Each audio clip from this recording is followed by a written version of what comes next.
Hello and welcome to week 4 of the DevToberfest. I'm Mari Sobot and I'm happy to welcome you to this week's enablement session, SAP Business Application Studio for SAP Fiori development. In this enablement session, we're going to go over the content in 3 exercises. In the first exercise, we're going to set up our development environment, and this is in this video here. In the next video, in the next exercise that will air shortly, we'll use the SAP Fiori tools to create a Fiori application. And in the last exercise, we're going to take the application that we built and deploy it to SAP Cloud Platform Cloud Foundry environment. Here on this slide, I have a short video of the application that we are going to build to give you an impression of what's ahead of us. So basically we see a Fiori Launchpad with a Fiori application that's called Manage Products. Once we open that application, we'll see a standard list report application. So that is here. And it will be populated with data from the ES5 demo system, as we can see shortly.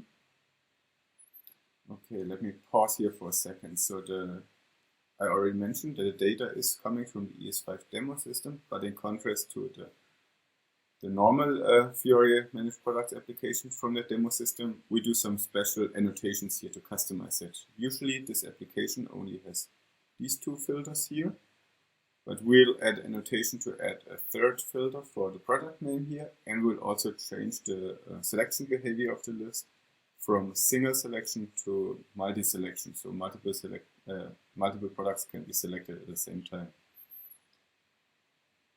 Another thing that we're going to change is the object page for each product. So we'll see not only technical data, but also new sections like monthly revenue and sales data.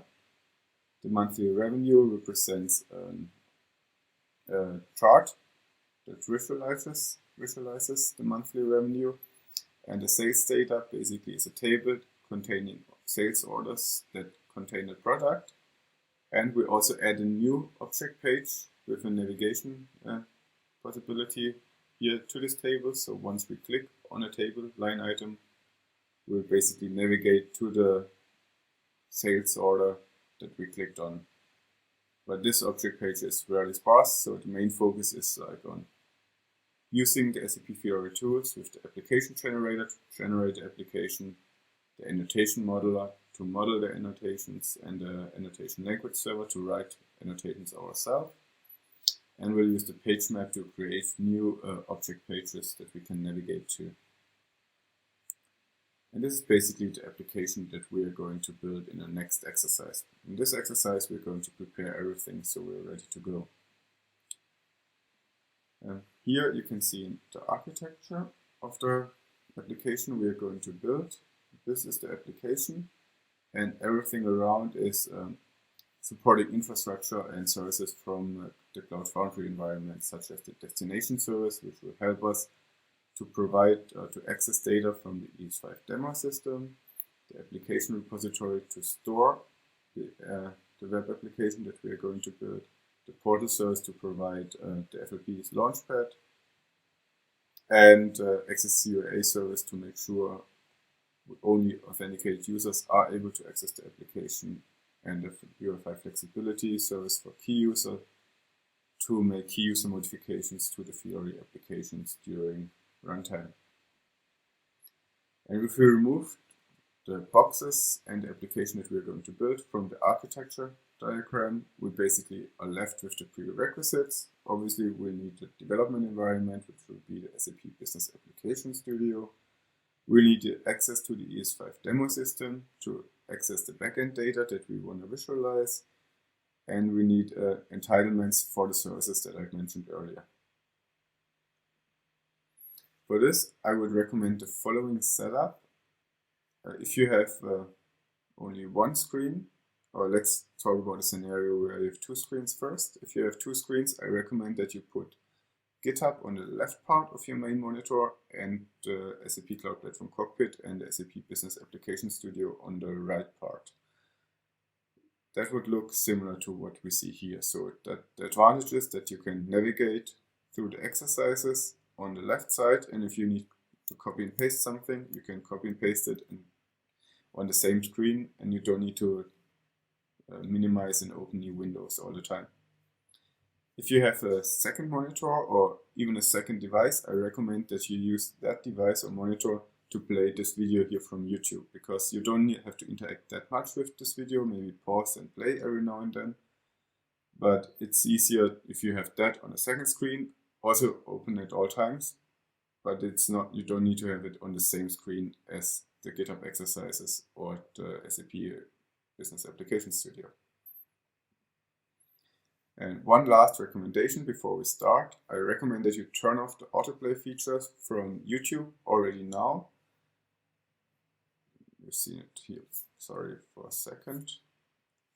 You can use this toggle button to do so, because if you turn it off, you will be able to stay on this video and on the live chat when you watch the live premiere. Otherwise, you will be kicked off and there's no way of getting back, because then the live premiere will already have ended. Okay, let's get started with the exercise 1 now. So let's start exercises. This is the URL where you can find the content of this week's enablement session. I'll paste that in the chat now if you don't have it yet. And it's similar to the topic pages of the previous enablement sessions that you might know. So there are a couple of requirements here, the prerequisites, then you find the exercises, and down here you'll find a link to the video recordings. So let's open the prerequisite. There are not many prerequisites. You need a free SAP Cloud Platform trial account. I already have one and I opened it here. So that's done. Please set up the SAP Business Application Studio for development, to subscribe to the service, and to assign the proper role collections to your user. Everything is described in this tutorial. And as I mentioned previously, you need some entitlements for SAP Cloud Platform. I won't explain you how to get these entitlements in detail, but what I want to show you shortly here is how you can make sure if you already have these entitlements. So you enter your trial account, click on your sub-account, and then on the left-hand side, you will see all entitlements, or you see in the entitlements button. And then when you click on it, you will see all assigned entitlements on the main screen. So let me make it a little bit smaller here. And let me just go through the list here. So there's the SAP Business Application Studio, check. Destination, check. Application runtime, check. Note that I have a quota of 4 units here. For the tutorial, you only need 1. HTML5 application repository, check. Portal, I have multiple portals here, but this one is the one that we need, check. And URL5 flexibility for key user service, check. In case you miss any of those, please pause the video and click on this tutorial here to assign the entitlements to your sub-account. So, and then we can go back to exercises to click on, you can either navigate here or just click on the exercises folder here and then open 01.markdown for the first exercise. Here's also a warning that you should only do this exercise if you've completed the prerequisites. We just made sure that this is the case, so that's great. And you can see that this exercise contains of 2 tutorials. So I'll open them in new tabs here and switch over to the first one. And in this tutorial, we'll basically create a destination for the ES5 demo system that you also need a user for. That's a prerequisite I haven't mentioned yet. So you need a user for the ES5 demo system, and then connect SAP Cloud Platform Cockpit to this demo system. So to do this, we can just follow the instructions of the tutorial. So we need to enter the trial account. So let's go back to hanatrial.ondemand.com, to the cockpit, click on Enter Trial Account, and then we can click on the sub-account. So we are back at the page where we just were a few seconds ago. Then on the left-hand side, you see different menus. There's one for connectivity, and as a sub-menu item you see destinations. In case you don't see it, it might just be collapsed. So you can expand it, click on destination, and then you see I already have a couple of destinations here. Don't worry if you have none. The only one that we'll need is the one that we're going to create now. So we can just say ES5 is the name, the HTTP type is already correct, and as a description I can just copy and paste the value. So you can see why it makes sense to put the exercises on the left and the cockpit or the Business Application Studio on the right, because it will allow you to copy and paste easily between both pages. I paste that here. The proxy type is also correct. Authentication needs to be changed to basic authentication. I add my user ID and my password here. Obviously, you need to remember your password. In case you don't know it, please refer to the tutorial in the prerequisites. It will also explain how to reset your password. And you need to add some additional properties that are described here and make sure the checkbox is checked. And then click on New Property and just copy the values from over here. For most values, you can basically just use the autocomplete feature. So whereby the system should be gateway. Next one should be web ID usage. That's OData ABAP, because there's a NetWeaver system at the end of the destination. In case you wonder what values are available, you can check out this link here.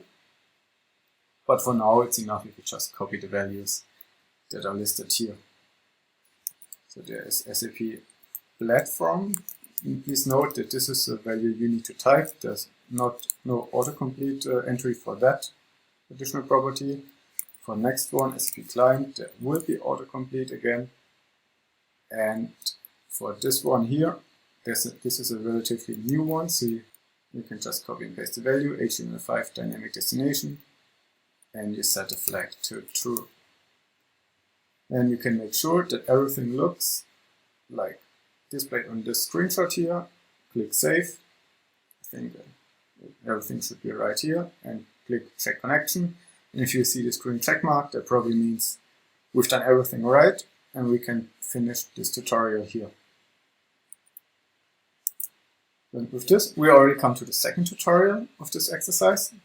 And this tutorial is about creating a dev space in the Business Application Studio. So in the prerequisites of this tutorial, you already basically prepared your user with the proper role collection to be able to use the SAP Business Application Studio. And now you'll create a dev space within the SAP Business Application Studio. And a dev space is basically a container where all your files and your runtime tools live in the Business Application Studio. So when you create a new project, obviously the source code files, but also the tools that support you in building the project belong to a dev space. So you can have a dev space for SAP Fiori development, and you can have a dev space for SAP Coupled development with the Cloud Application Programming Model.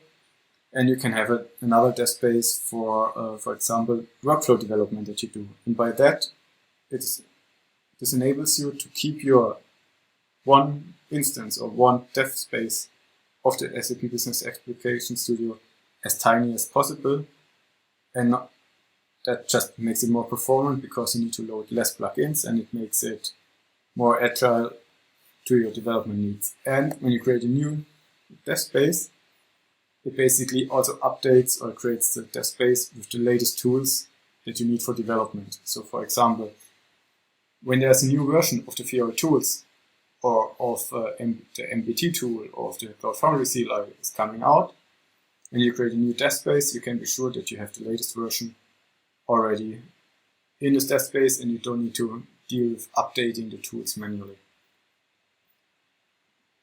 So let me go to this tutorial here. You'll see open the SAP Business Application Studio to go to your Cloud Foundry, environment sub-account and click on the Subscriptions tab. We're already there, so we can click subscriptions here and locate the SAP Business Application Studio tile. As I've done the prerequisites, I'm already subscribed to the service, and I should see this Go to Application link here, so I can click it. In case you don't see the screen subscribed label, please make sure that you follow the prerequisites to enable or to subscribe to the service. So we'll create a new dev space. I already explained what a dev space is.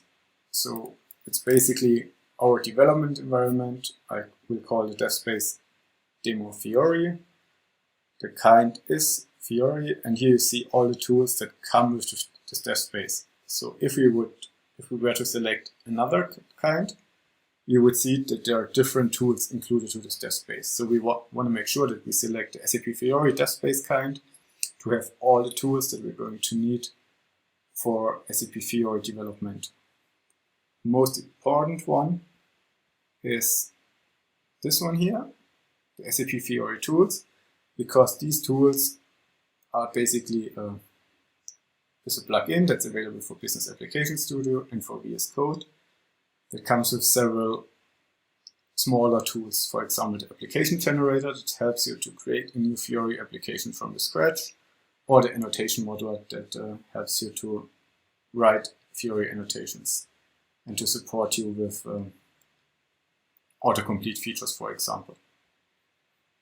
So this looks all good. We can click on Create Dev Space to trigger a process. You will see the new dev space show up immediately on the dashboard of the SAP Business Application Studio.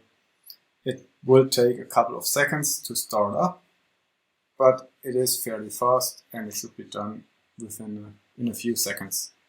While it's starting, we can already finish this step of the tutorial and have a look at the next step.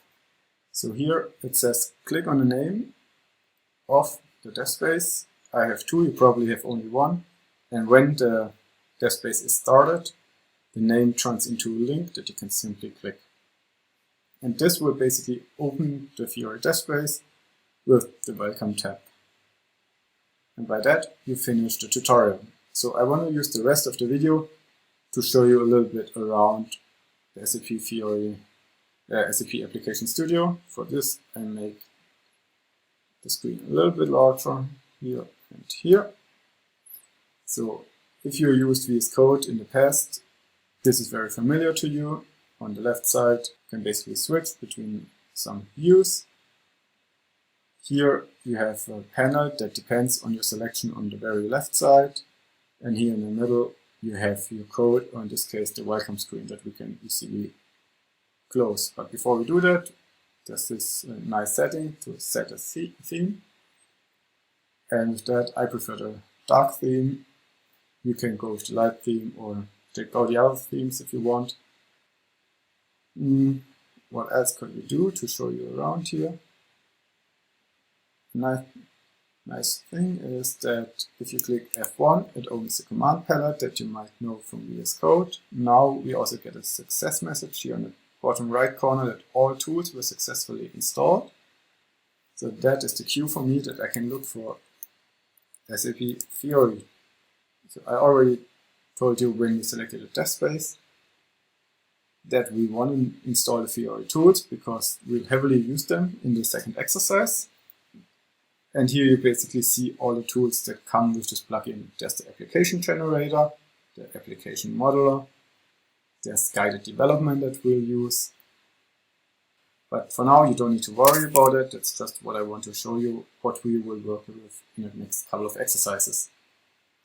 So we're at the end of this exercise. As you can see here, we finished both tutorials. Now we created the runtime and the design time environment in which we're going to build and deploy the Fiori application later on. If you're communicating with me currently in the chat, please make sure you turn off the autoplay feature of YouTube so you can stay in the chat even though the video ends and ask another question if you want. If you have questions and you watch the replay or the video after the premiere, Please ask your questions on the GitHub repository. Just scroll up, click on issues here, new issue, exercise question, get started. And here you can basically type your question, and please be as precise in your question as you can be, so I can help you as fast as possible. And with that, thank you for watching exercise 1 of this week's enablement session, and the second exercise will start shortly. Bye.